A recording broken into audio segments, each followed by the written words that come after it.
لكل من تاب كان عاصي لأمر الله عز وجل ثم تاب.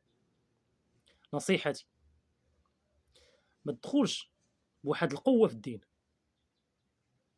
ما تدخلش بواحد القوة اللي هي مفرطة، اللي تندم عليها في الآخر.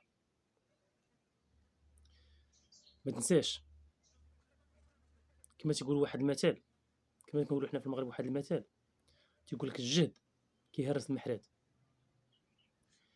غير داركم اللي بغيتي تطلع ليها، بغيتي تطلع السطح ديال داركم، ما يمكنش لك تنقز من الدرجة الأولى إلى الأخرى، كتطلع درجة درجة وكتوصل سالم. كذلك الدين، ماشي انت غير البارح كنتي عاصي لامر الله عز وجل، كنتي عاصي الله عز وجل واوامره، تبتي اليوم باغي تبدل كل شيء في لحظه. امر صعيب. تبتي كتقول لهم قطع التلفازه، حيد لي هذه، قطع لي الاغاني، دير لي هذه، حيد هذه، هادشي راه حرام، هادشي كذا.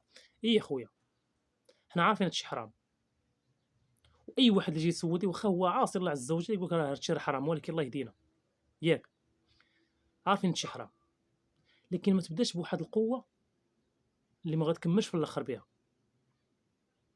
كنعرف اصدقاء، واحد الصديق ليا كان تاب، كان عاصي الامر الله عز وجل وعاد الى الطريق، نسال الله عز وجل الهدايه للجميع.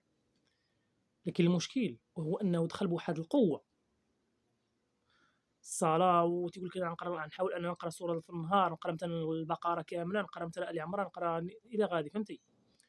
لكن المشكل، وكنت نقولها ليه، كنت نقول له شوف اخويا، ما تبداش بواحد الجهد اللي تندم عليه. الدين راه ماشي بواحد القوه، الدين استمرار، باش بشويه بشويه بشويه انك تتمكن.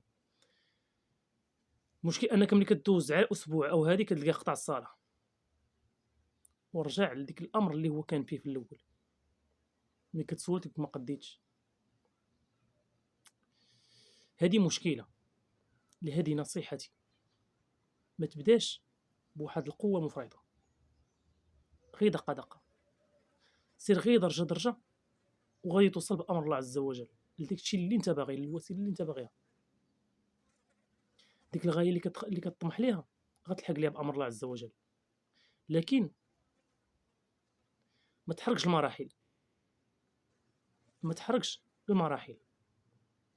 كيف ما كنعرفوا ممكن انك الا وصلتي بواحد القوه، الا انطلقتي بواحد القوه ووصلتي، ما تكملش، ما تكملش، كون مأكد منها.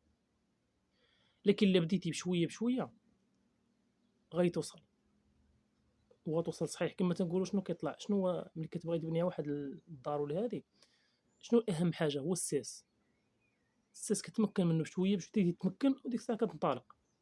لكن انت في الدين انطلقتي من الاول، انطلقتي بواحد السرعه، ما غتلحقش.